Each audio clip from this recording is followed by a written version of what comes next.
আসসালামু আলাইকুম। সবাইকে আমন্ত্রণ এনবিএস আন্তর্জাতিক সংবাদে। শুরুতে NBS24.org শিরোনাম। ইরান পুরোপুরি ধসে পড়ছে দাবি ট্রাম্পের, হরমুজে পূর্ণ নিয়ন্ত্রণের কথাও জানালেন মার্কিন প্রেসিডেন্ট।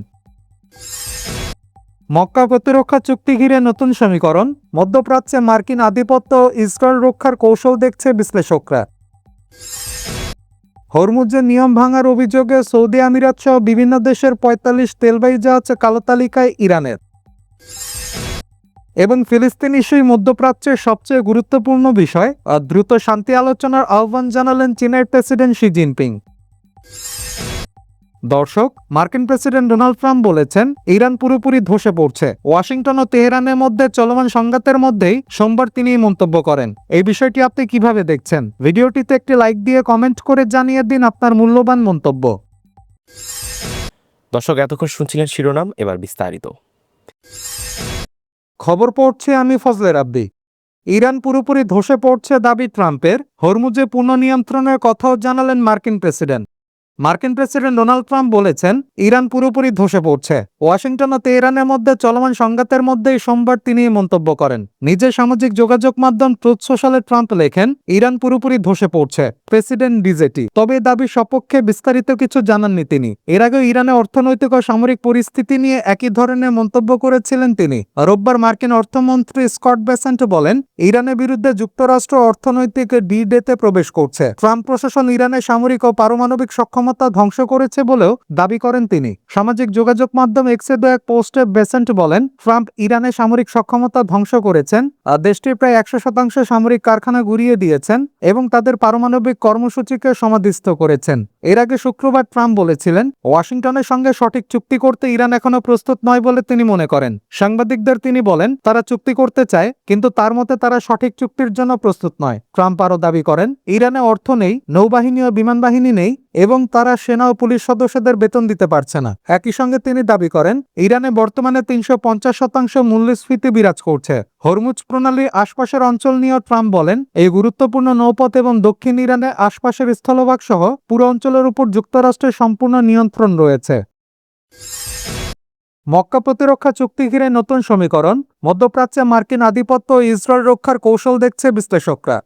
সৌদি আরব, তুরস্ক ও পাকিস্তানের মধ্যে সম্প্রতি স্বাক্ষরিত মক্কা যৌথ প্রতিরক্ষা চুক্তি মধ্যপ্রাচ্যে যুক্তরাষ্ট্রের দীর্ঘদিনে একটি উচ্চাকাঙ্ক্ষাকে নতুন করে সামনে এনেছে বলে মনে করছে মিডল ইস্ট আই। প্রতিষ্ঠানটির মতে এই উচ্চাকাঙ্ক্ষা হল যুক্তরাষ্ট্রের আঞ্চলিক নিরাপত্তার স্বার্থে দায়িত্ব পালনের জন্য একটি মধ্যপ্রাচ্য আরব বা মুসলিম নেটো গঠন। আর যুক্তরাষ্ট্র ইসরায়েলপন্থী কিছু বিশ্লেষক এই চুক্তিকে তেল আবিবের বিরুদ্ধে একটি জোট হিসেবে ব্যাখ্যা করেছেন। আবার অন্যদের মতে সৌদি আরব ও তার আরব প্রতিবেশীদের পুরোপুরি সুরক্ষা দিতে যুক্তরাষ্ট্রের ব্যর্থতার পর দেশটির নতুন নিরাপত্তা নিশ্চয়তা খুঁজছে এই চুক্তি তারই ইঙ্গিত। মিডল ইস্ট আইয়ের মতে বাস্তবে মক্কা চুক্তি শীতল যুদ্ধের শুরুর দিক থেকে চলে আসা একটি মার্কিন নীতিরই সর্বশেষ সংস্করণ, যার লক্ষ্য ছিল পশ্চিমপন্থী বিদ্যমান শাসন ব্যবস্থা, তাদের মার্কিন পৃষ্ঠপোষক এবং তাদের নীরব মিত্র ইসরায়েলকে সুরক্ষিত রাখা। মার্কিন প্রেসিডেন্ট ডোনাল্ড ট্রাম্প চুক্তিটিকে তাৎক্ষণিকভাবে স্বাগত জানিয়েছেন। তিনি বলেন, তিন দেশ সম্প্রতি এবং শেষ পর্যন্ত চুক্তিতে সই করায় তিনি খুবই খুশি। রিয়াদে গঠিত এই multinational maritime defence alliance MMD এর লক্ষ্য লোহিত সাগর, বাবাল মান্দাব প্রণালী এবং এডেন উপসাগরের নৌ ও জ্বালানি সরবরাহ পথ নিরাপদ রাখা। ইয়েমেনে আনসারুল্লাহ বা হুতি আন্দোলনে নৌ অবরোধের হুমকি ও হামলার পরিপ্রেক্ষিতে এই জোট গঠন করা হয়। বাস্তবে MMD এ যুক্তরাষ্ট্রের নেতৃত্বাধীন অপারেশন প্রসপারিটি গার্ডিয়ান এরই উত্তরসূরি বলে মনে করা হচ্ছে। হরমুজের নিয়ম ভাঙার অভিযোগে সৌদি আমিরাত সহ বিভিন্ন দেশের ৪৫ তেলবাহী জাহাজ কালো তালিকায় ইরানের।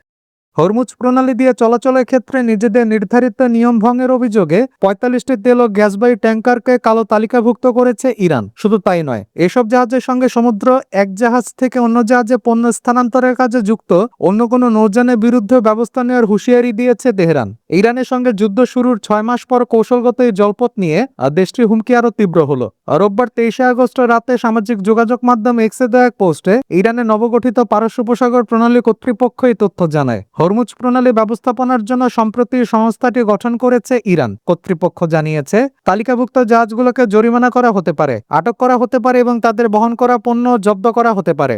যুক্তরাষ্ট্র ইরানের বিরুদ্ধে ইতিহাসে সবচেয়ে কঠোর নিষেধাজ্ঞা আরোপের হুমকি দেওয়ার কয়েকদিনের মধ্যে তেহরানে এই সতর্কবার্তা এলো। নতুন করে যুক্তরাষ্ট্র কোনো হুমকি দিলে তার জবাব বিধ্বংসী হবে বলেও এর আগে সতর্ক করেছিল ইরান। ফিলিস্তিন ইস্যুই মধ্যপ্রাচ্যের সবচেয়ে গুরুত্বপূর্ণ বিষয়, দ্রুত শান্তি আলোচনার আহ্বান জানালেন চীনের প্রেসিডেন্ট শি জিনপিং। চীনের প্রেসিডেন্ট শি জিনপিং বলেছেন, মধ্যপ্রাচ্যের বিষয়গুলোর মধ্যে ফিলিস্তিন ইস্যু সবচেয়ে গুরুত্বপূর্ণ। বেইজিংয়ে জর্ডানের বাদশাহ দ্বিতীয় আব্দুল্লাহর সঙ্গে বৈঠকে তিনি এই কথা বলেন। খবর টাইমস অব ইসরায়েলের বরাতে সোমবার 24 আগস্টে চীনের রাষ্ট্রীয় বেতারে প্রচারিত বৈঠকের সারসংক্ষেপে বলা হয়, ফিলিস্তিন ইস্যু মধ্যপ্রাচ্যের কেন্দ্রীয় বিষয়। এই সংকটের রাজনৈতিক সমাধান এবং ফিলিস্তিন ও ইসরায়েলের মধ্যে শান্তি আলোচনা দ্রুত পুনরায় শুরু করার আহ্বান জানান শি। একই সঙ্গে স্বাধীন ফিলিস্তিন রাষ্ট্র প্রতিষ্ঠার প্রক্রিয়া দ্রুত এগিয়ে নেওয়ার উপরও জোর দেন তিনি। এদিকে চীনের পররাষ্ট্রমন্ত্রী ওয়াংই বলেছেন, মধ্যপ্রাচ্য উপসাগরীয় অঞ্চলের পরিস্থিতি আবারও গুরুত্বপূর্ণ সংকটময় পর্যায়ে পৌঁছেছে। সংশ্লিষ্ট পক্ষগুলোকে যত দ্রুত সম্ভব সংলাপ ও আলোচনায় ফেরার আহ্বান জানিয়েছেন তিনি। বেইজিংয়ে কুয়েতের পররাষ্ট্রমন্ত্রী শেখ জাররাস জাবের আল আহমেদ আল সাবার সঙ্গে বৈঠকে ওয়াংই এসব কথা বলেন। চীনের পররাষ্ট্র মন্ত্রণালয়কে বিবৃতিতে এই তথ্য জানানো হয়েছে। ওয়াংই বলেন, বারবার সংঘাতের পুরনো চিত্র আর পুনরাবৃত্তি করা উচিত নয়। পরিস্থিতি উত্তেজনা কমানোই এখন সবচেয়ে গুরুত্বপূর্ণ কাজ। তিনি জানান, আঞ্চলিক শান্তি স্থিতিশীলতা ফিরিয়ে আনতে কুয়েতের সঙ্গে সমন্বয় জোরদার করতে এবং নিজেদের ভূমিকা অব্যাহত রাখতে চীন প্রস্তুত। যুক্তরাষ্ট্র ইসরায়েলের বিরুদ্ধে আন্তর্জাতিক আইন লড়াইয়ে ইরানকে সহযোগিতায় প্রস্তুত দক্ষিণ আফ্রিকার, বাড়ছে দুই দেশের সমন্বয়।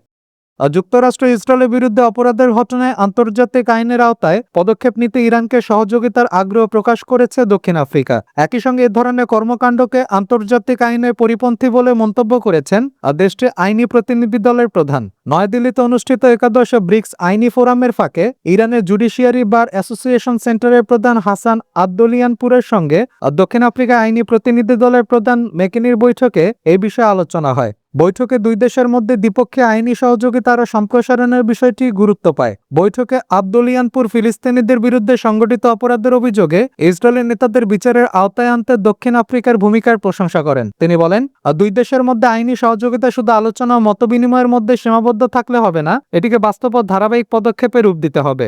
জবাবে দক্ষিণ আফ্রিকার প্রতিনিধি দলের প্রধান ইরানি জনগণের প্রতি তার জনগণের সমর্থনের কথা পুনর্ব্যক্ত করেন। তিনি ইরানের বিরুদ্ধে চালানো আগ্রাসী কর্মকাণ্ডের নিন্দা জানিয়ে বলেন, এসব পদক্ষেপ আন্তর্জাতিক আইনের সঙ্গে সামঞ্জস্যপূর্ণ নয়। আন্তর্জাতিক আইনি লড়াইয়ে দক্ষিণ আফ্রিকার অভিজ্ঞতার কথাও তুলে ধরেন তিনি।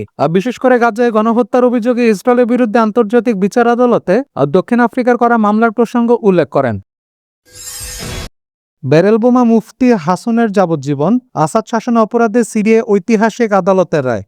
সিরিয়া ক্ষমতাচ্যুত সাবেক প্রেসিডেন্ট বাশার আল আসাদের অন্যতম ঘনিষ্ঠ শীর্ষ মুসলিম ধর্মীয় কর্মকর্তা আহমেদ বদরুদ্দিন হাসুনকে যাবজ্জীবন কারাদণ্ড দেওয়া হয়েছে। দেশটির প্রায় 14 বছরের গৃহযুদ্ধের সময় সংগঠিত অপরাধের দায়ে আদালত তার বিরুদ্ধে সাজা ঘোষণা করেছেন। সহিংসতা, উস্কানি, হত্যাকাণ্ডকে বৈধতা দান এবং ক্ষমতার অপব্যবহার সহ একাধিক অপরাধে দোষী সাব্যস্ত করে সোমবার দামেস্কের চতুর্থ অপরাধ আদালত হাসুনের বিরুদ্ধে এই রায় ঘোষণা করেন। 2005 থেকে 21 সাল পর্যন্ত সিরিয়ার গ্র্যান্ড মুফতি হিসেবে দায়িত্ব পালন করা হাসুনকে 2025 সালে মার্চে দামেস্ক বিমানবন্দর থেকে গ্রেপ্তার করা হয়। এর এক মাস আগে তিনি আত্মগোপন থেকে প্রকাশ্যে আসেন।